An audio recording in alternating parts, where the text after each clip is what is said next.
வாங்க ஃப்ரெண்ட்ஸ், இன்றைக்கி நம்ம ஹாப்பி மீல் சேனலில் ஒரு சூப்பரான டேஸ்டியான எறா தொக்கு எப்படி செய்கிறது தான் பார்க்க போகிறோம். இன்றைக்கி இந்த எறா தொக்குக்கு நான் யூஸ் பண்ண எறா வந்து ரொம்ப குட்டியான எறாங்க. இந்த ஊரில் வந்து அதை காக்டெயிலுக்கு யூஸ் பண்ணுவாங்க. இப்போ நல்லெண்ணெயை சட்டி காயவும் ஒரு 4லேருந்து 5 ஸ்பூன் ஊற்றிக்கோங்க. அதுக்கப்புறம் வெந்தயம் ஒரு ஸ்பூன்.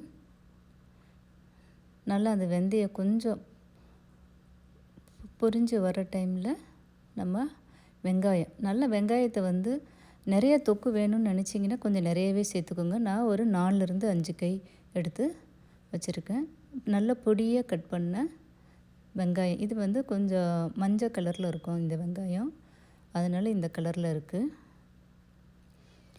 நீங்கள் நம்ம ஊரில் கிடைக்கிற அந்த ரெட்டு ஆனியன் கூட யூஸ் பண்ணலாம், ரொம்ப நல்லாயிருக்கும். இல்லை சின்ன வெங்காயம் கூட நீங்கள் யூஸ் பண்ணலாம். இதுக்கு நல்லா ஒரு கொத்து கருவேப்பிலையை இந்த ஸ்டேஜில் சேர்த்துக்கலாம். நல்லா கிண்டிக்கலாம். இதை அடியில் பிடிக்காமல் இருக்கிற மாதிரி குறைச்சி தான் வச்சுருக்கேன் நான். ஸோ இப்போ வந்து சும்மா ஒரு 2 பச்சை மிளகாயை கீறி போட்டிருக்கேன். அதுக்கப்புறம் 1 ஸ்பூன் ஜிஞ்சர் கார்லிக் பேஸ்ட் சேர்த்துக்கலாம். சேர்த்து நல்லா இந்த ஆனியனோடு சேர்த்து வதங்கணும். இப்போ இந்த வெங்காயத்துக்கு தேவையான அளவுக்கு மட்டும் கொஞ்சமாக உப்பு சேர்த்துருக்கேன், ஈஸியாக வதங்கிறதுக்காக.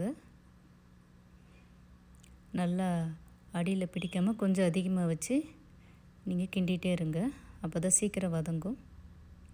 இதுதாங்க எறா. இந்த குட்டி குட்டியாக இருக்குது. க்ளீன் பண்ணி இதில் எல்லாமே கரெக்டாக வந்துடும், நம்ம ஒன்றும் செய்ய தேவையில்லை.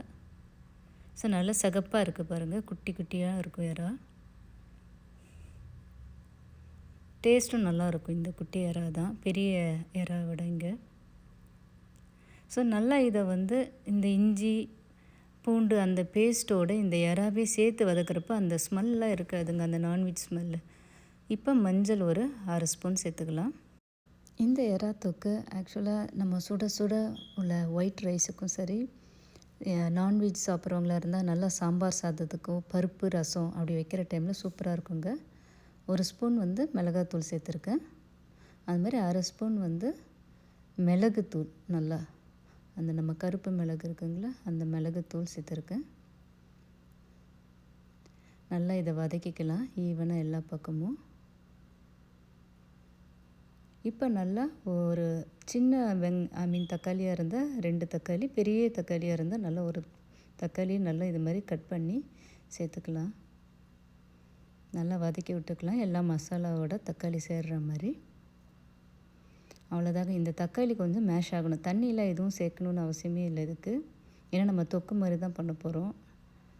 ஸோ அதனால் நல்லா இதை மூடி வச்சுட்டு சும்மா ஒரு 5 நிமிஷம் திறந்து பாருங்கள். இந்த மாதிரி கொஞ்சம் வெந்த பருவம் நல்லா ஈஸியாக மேஷ் ஆகிரும் தக்காளி.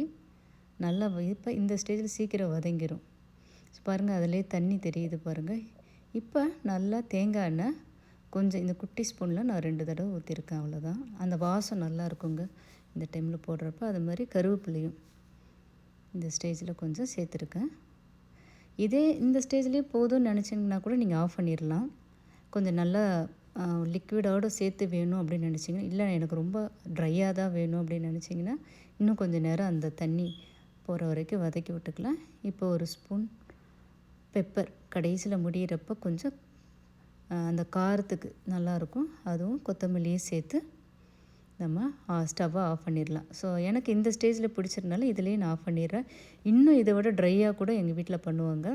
இதே ஸ்டேஜை இன்னும் நீங்கள் வதக்கிட்டே இருந்தீங்கன்னா அது நம்ம அந்த தக்காளியே தெரியாது இருக்கிற இடம், அது மாதிரி ப்ரௌனாக ஆயிரும். ஸோ அந்த ஸ்டேஜ் வர வரைக்கும் கூட நீங்கள் நல்ல ட்ரை தொக்கு வர வரைக்கும் நீங்கள் பண்ணிக்கலாம். ஸோ எனக்கு இந்த ஸ்டேஜில் தான் பிடிக்கும் எங்கள் வீட்டில் எல்லாருக்கும். ஸோ அதனால் இன்றைக்கி இந்த எறா தொக்குக்கு பருப்பு பிரியாணி தாங்க மெயின் டிஷ்ஷு. அது ஃப்யூச்சர் வீடியோவில் நான் ஆட் பண்ணுறேன் போடுறதுக்கு.